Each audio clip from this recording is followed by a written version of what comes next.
Hello. First of all, my standard disclaimer. I'm from Poland. Normally I don't do English reviews, so I'm not used to using English language in such an extent during talking about the board games. Therefore, I'm very sorry for any butchered pronunciation, for any strange grammar mistakes you will hear during this half an hour or so. But I hope that you will understand what I want to tell you about the game I'm going to review today. So, disclaimer gone, let's go for the review. Everyone can relax. Gambit has returned. Hello, my name is Tomek Dobosz and this is Gambit TV, Polish YouTube channel about board games and card games. I'd like to tell you what I'm thinking about some board games, so you will know if you want to buy it. Today I want to tell you about the new Kickstarter project from one of the Polish team. And this is not some big publisher. This is a small team, I guess they are a small team, that mainly do metal miniatures. They are Kazrak Studios and the game is Sabre Blood. And I'm showing you some kind of poster because what I've got is a prototype for the game sent by Kazrak Studios. Thank you very much. And the prototype does not have a box, but it has this beautiful poster, so yeah, it is something. So, what is Sabre Blood? This is a kind of skirmish game set in 17th century at the eastern region of Poland. Poland, Lithuania, that kind of stuff. Two parties, Polish nobles and Zaporozhian Cossacks, fight in a tavern, at least in the prototype, fight in the tavern for something. Sometimes they fight because they want to fight, sometimes they fight over a treasure, over a girl, over wanting to set the tavern ablaze, stuff like this. Well, in a minute I will show you how it looks like, yes, how to play the game, what you can do during the play. And then we will come back here under my beautiful shelf and I will tell you what I'm thinking about Sabre Blood, so you will know if you want to back it. The link to the Kickstarter campaign can be found in the show notes. So yeah, that's all, and let's go to the table. I will show you the Sabre Blood and then we'll come here. Let's go. Okay, this is the Sabre Blood. First things first, what you see here is the prototype quality, so of course the final product will be better. But one thing, those miniatures are made from metal and as you can see they are painted. In the final version, those miniatures still will be metal, but they will be not painted, so yeah, something for those who love to paint their miniatures, and still they will be metal miniatures, no plastic as far as I know. Okay, what we've got here, this is skirmish game, skirmish between two parties. Each party has 3 members, those are Cossacks, and here are Polish nobles, the 2 parties that are in the base game. If the crowdfunding goes well, there will be more and more different ones. Each party, as I said, has its own 3 characters. Each party has its own deck of cards that are used during the game.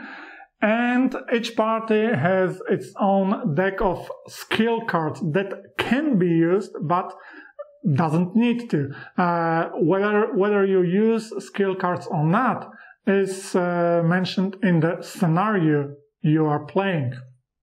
And yeah, I mentioned scenarios because Sabre Blood is scenario based. You can play many different scenarios that are in a rulebook. Of course, the most basic one, which is just a tavern brawl. 2 parties and they want to kill each other. and this is a setup for the Tavern Brawl, for example, but there are many different ones. For example, you can play Set on Fire, where one party wants to burn the tavern down and the other party wants to defend it. You can play Raid where one party wants to kill one specific guy from the other party and the other party wants to kill the assailants, or just get the target out of the tavern. You can play the scenario where there is a damsel in distress in the tavern and someone needs to rescue her. Many different scenarios, each one with the different feel, with different flavor, with different special rules inside the scenario. Then really cool. And as far as I know, every location will have some scenarios for itself. Here in Prototype I have only Tavern, but I guess, as far as I remember, there will be 2 locations in the base game. Yes, so Tavern and I guess Cemetery. So we will see. Okay, so we have a scenario set up. There is a location deck for each location. I will tell you what is it for in a minute. How to play? The Saber Blood is played in rounds. In each round, players do their actions one by one, and mainly the action is to play a card from the hand or just pass.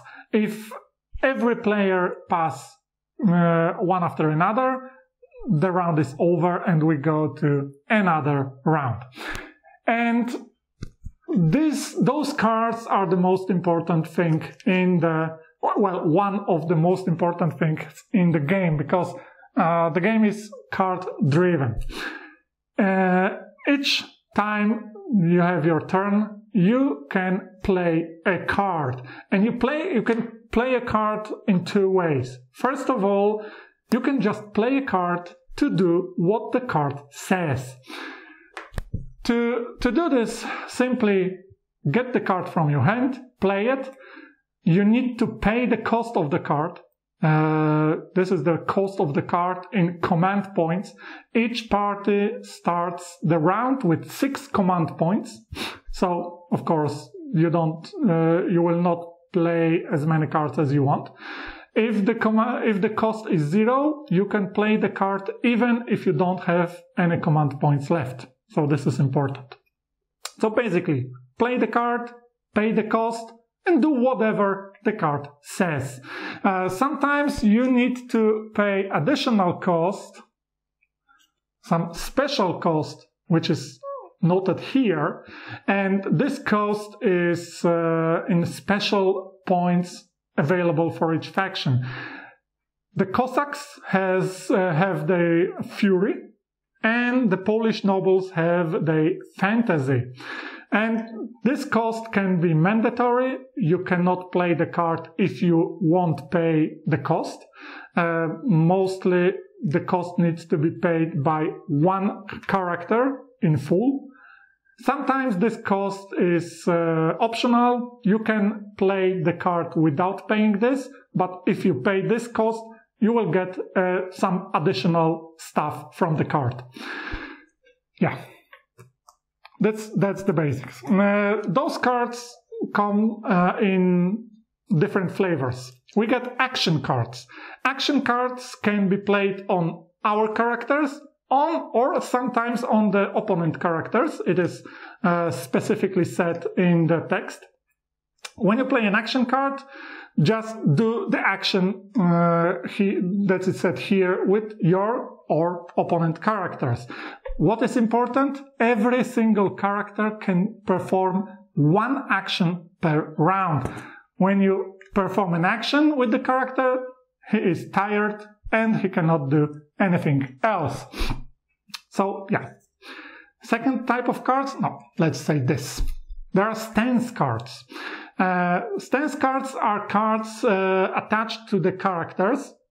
Again, you can play the stance on your characters or on opponent characters. And those cards give the characters some bonuses, sometimes some minuses for combat, for movement, stuff like this.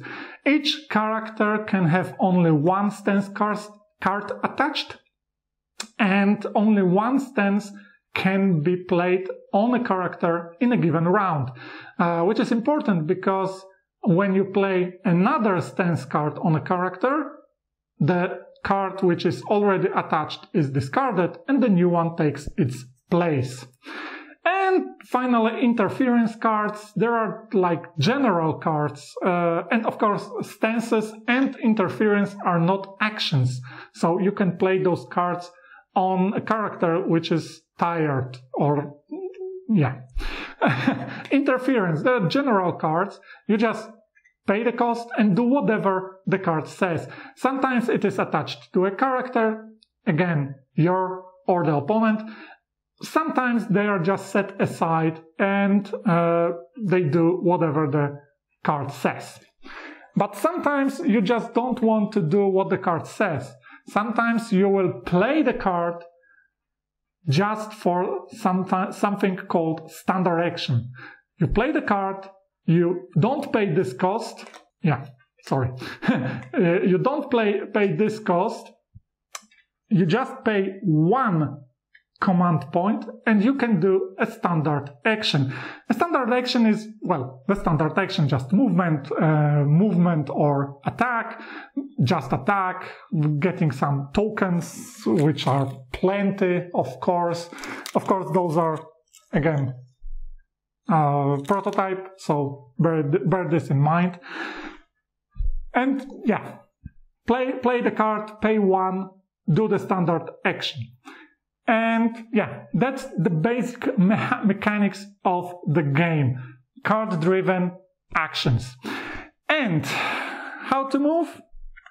There is a grid and you spend movement points moving in any given direction, not only orthogonally, but yeah, on the, I don't know how it's called. I don't remember, sorry. I forget. What is important? Not every single field space on the map is available. Some spaces, like the counter here, the character cannot finish his movement on. They can move through, but they cannot stay there. Some spaces are forbidden, like here there are pillars. Nobody can stay there. Nobody can pass through the pillars. So yeah. And of course, what is most important, fight. How to fight, because fighting is something you will do here a lot. For fighting, we are using this dice, and I've lost one of my die. Yeah, this. Each player has its own set of dice, 3 fencing stance dice and 4 skill dice. At the beginning of the fight, players take the colored dice, choose one in secret and then reveal. And I chose 2 the same, which is lousy, so let's do this. Why this is important to choose this in secret? Because those dice are connected in some rock, paper, scissors way, which means the dodge die, the green one, beats attack die beats feint die, and the feint die beats dodge die. What does it mean? I will show you in a second. So, after we chose the fencing stance die, we need to add the skill dice. How? It's easy. Just take a look at the character that is fighting on our side. Let's say this will be this character. So I have green, so I guess this is this skill die. And for attack, here I will choose this one. So we got the same skill dice. Of course, the gradation of gray is the gradation of skill dice, so weakest to strongest black die. When we get dice, let's move it, re-roll. And this is lousy roll for the matter of, let's say this was the roll. To see who is the winner of the roll, of the fight, we count successes. Each star on the skill die is a success. So here we got 3 successes here and 2 here. This one is the winner. Not quite, because if you have a die with an advantage, which beats the other die, that's like here, dodge die beats the attack die, you check if there are any triangles rolled on the colored dice. If there are any, those triangles are also counted as a successes. So here, dodge die beats the attack die. I've got 2 triangles, 2 successes, so this is 4-3. This one is the winner. The winner inflicts 1 wound to the loser, and of course there are some other other icons on the dice. On the dodge die, there is a possibility to roll away and to get less wounds, or just to finish the fight because of running away, I don't know. On the attack die, you can inflict additional wounds if you won the fight, or you can inflict a wound regardless who won the fight. And with the feint die, you can get a reroll of your die or the opponent die, whichever you want, or you can get set the whatever die on whatever side you want. So yeah, that's the fight. This is the basic fight. And while you are fighting, you are not fighting like until one of you is dead. This is 1 attack and that's all. Of course, if you have 2 attacks, you can attack again. No problem. But if you have 1 attack, just 1 attack, done.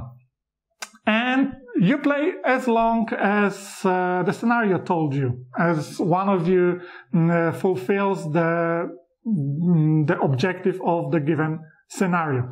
And yeah, I forgot to tell you what to do with the location deck.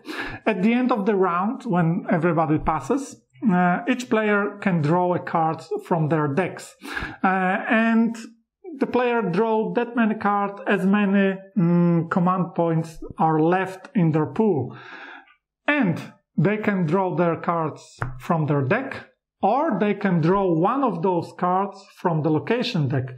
And the location deck is the card. Those are the cards from the given location. There are actions connected to given location. Those are the tavern cards. So trip, vodka, set on fire, beer, chair smash. Yeah, stuff. This is a little different than what players got on their decks. Sometimes a little bit powerful, and as I said, every location will have its own location deck. And well, pretty much it's all. This is all I can tell you about Saber and Blood. I will not go into details about how to get different tokens, different statuses, what they do, and stuff like this. Just bear in mind that you can be stunned, you can go in defense, you can be weakened, you can bolster, you can position yourself tactically in the map to strengthen your colleague in battle. This is a lot of stuff happen here. So yeah, that were the basics. Let's sum it up. Okay, and that was Saber and Blood. So you know how to play it? Well, basically, the basic rules. I didn't get into every single rule because I would talk too long. I talked long, but it would be longer, even longer. So you know how to play it, you know how it looks like, basically. So now it's time to tell you what I think about the game. First of all, I would tell you about the quality, about how it looks like, how do I like it visually. But, well, this is the prototype, yeah. So this is the prototype quality. So I can't tell you much about this. I can tell you that final version will be much better. I guess a lot of graphics were the final, and they look good. They look really good. And there are two things that I can tell you for sure. First of all, what you have seen in the prototype, the miniatures were made from metal and they were painted. In the final version, the miniatures still will be metal, but they will be unpainted. And to be honest, I'm not a great fan of the metal miniatures, especially not painted. This is my personal opinion. This is my personal, let's say, flaw. I think I would rather see a plastic miniatures there, because in my personal opinion, the unpainted metal miniatures looks slightly worse than the plastic ones, unpainted, of course. Of course, you can prove me wrong. I have no problem with this. You can like the metal miniatures more. That's totally fine. Like I said, I would like to see the plastic ones there. But I know why the XVIIth Studios decided to go with the metal miniatures in the game. Well, this is because that's what they do. They do metal miniatures, like normal, and that's something that they know how to do. They have full grasp on it. No problem. Yeah, that's totally fine that they wanted to have metal miniatures there.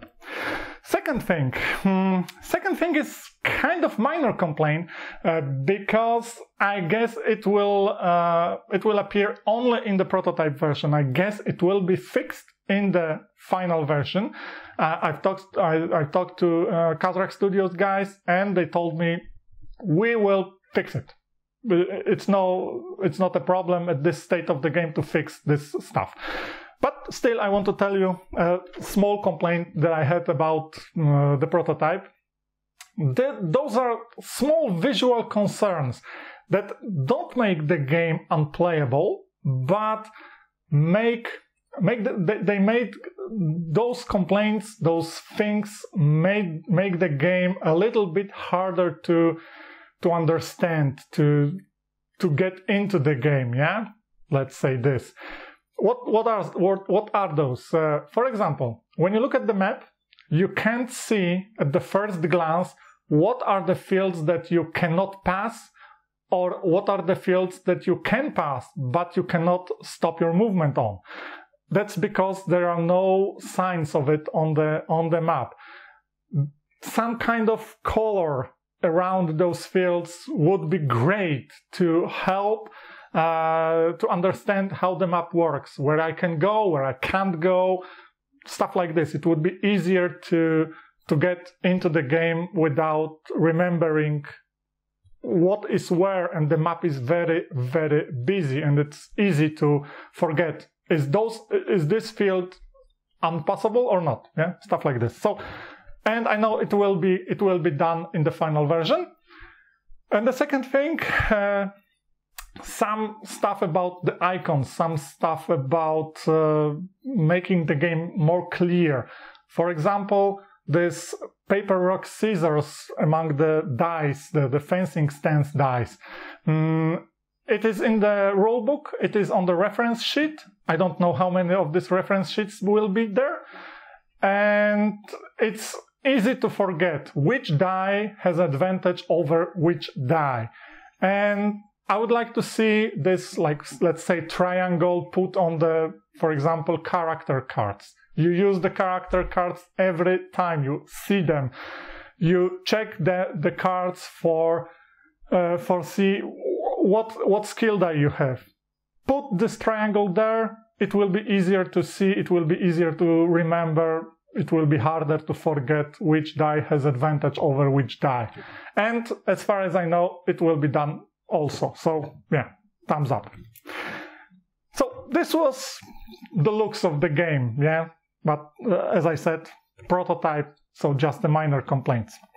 But what about the mechanics? I'm not a huge fan of the skirmish games. I can play them. I'm okay with this, but I don't tend to, search for the skirmish game to check and to play. I don't like this whole big maps, a lot of tactical decision. I don't like to get around my group, to spend points to build my group, stuff like this. I really don't like it. But in the Saber and Blood, there is none of these things. Yeah. First of all, the map is very tight. A small map, not much space, and I really like it. Second of all, you have your party ready from the get-go.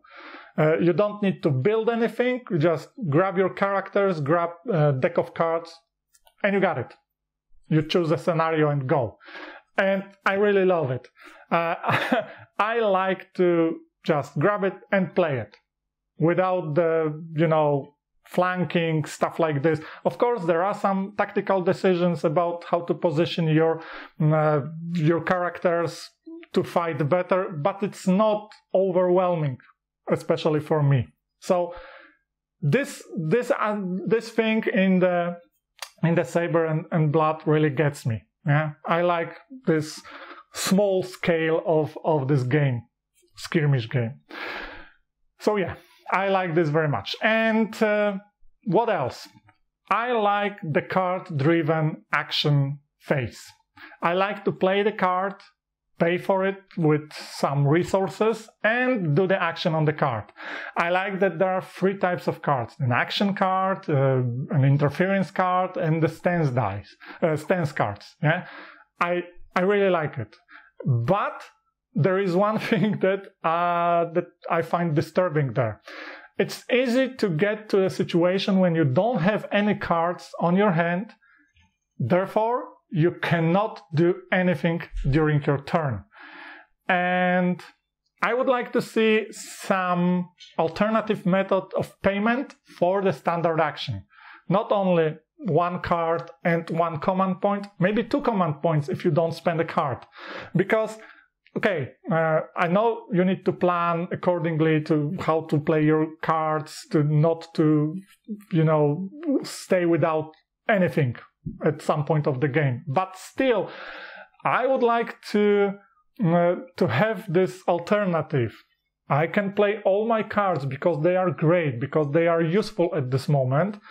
And then at the next turn, I will do simple actions by paying more command points, and I will move, or I will just attack because I can. Doing nothing is not the best option.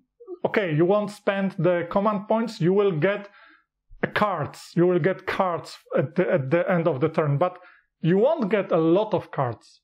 You will get 3 cards, I guess, at max.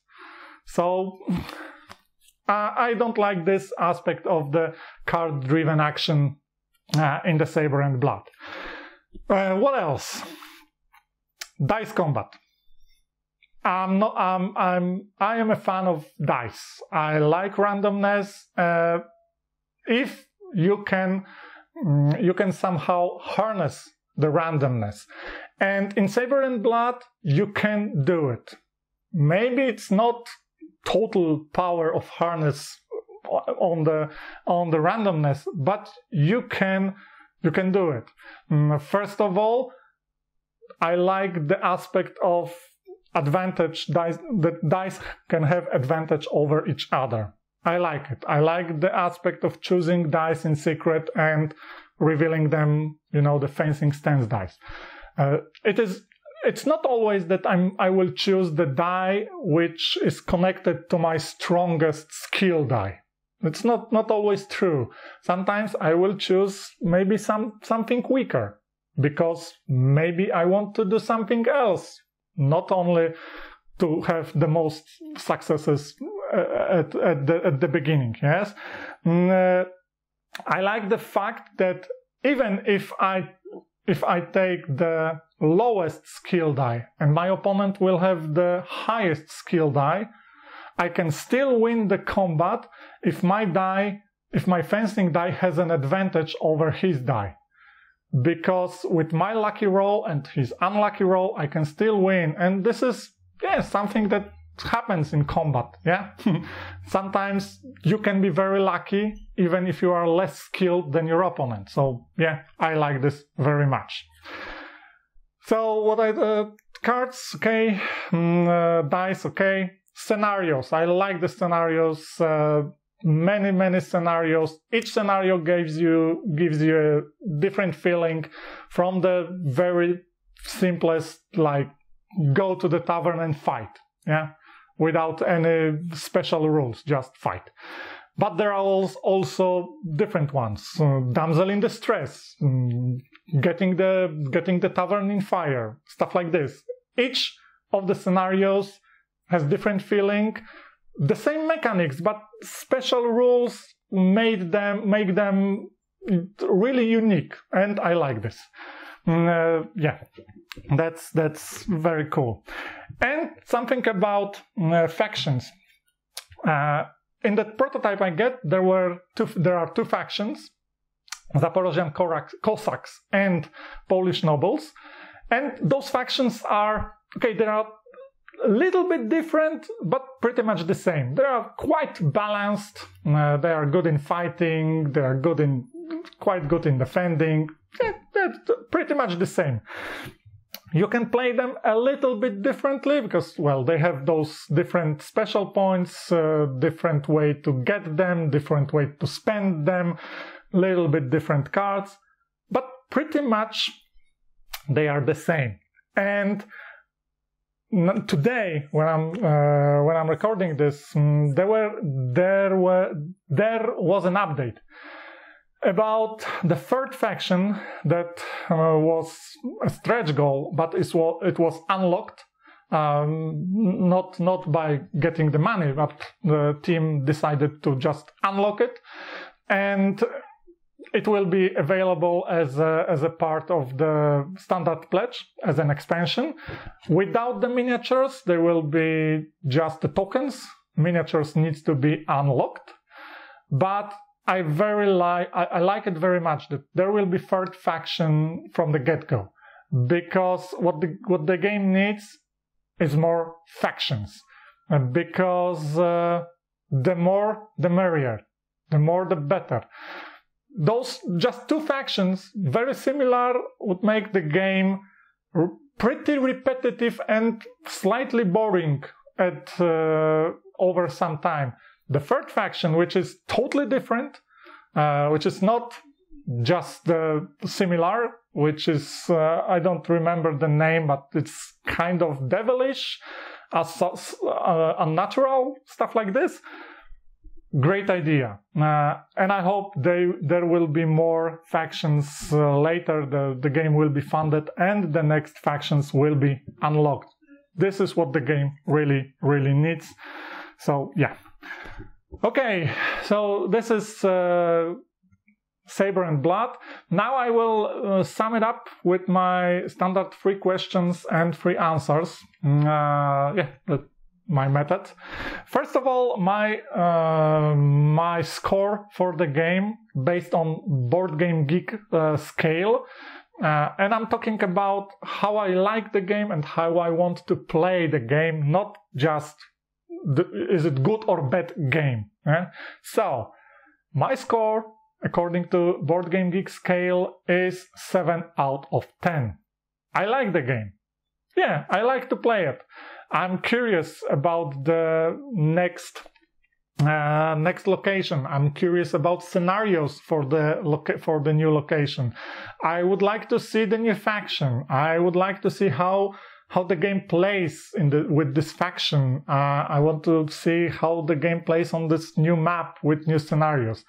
I really like to play if I will have a chance. I'm okay with it. I like the game. I'm really interested in this to see how it works. Yeah. So 7 out of 10, not a problem. Like, yeah, the game is fine for me. Yeah. Even if I don't like the skirmish type games normally. So 7 out of 10 from me. And my second question is usually, would I buy a game if I wouldn't get it to review?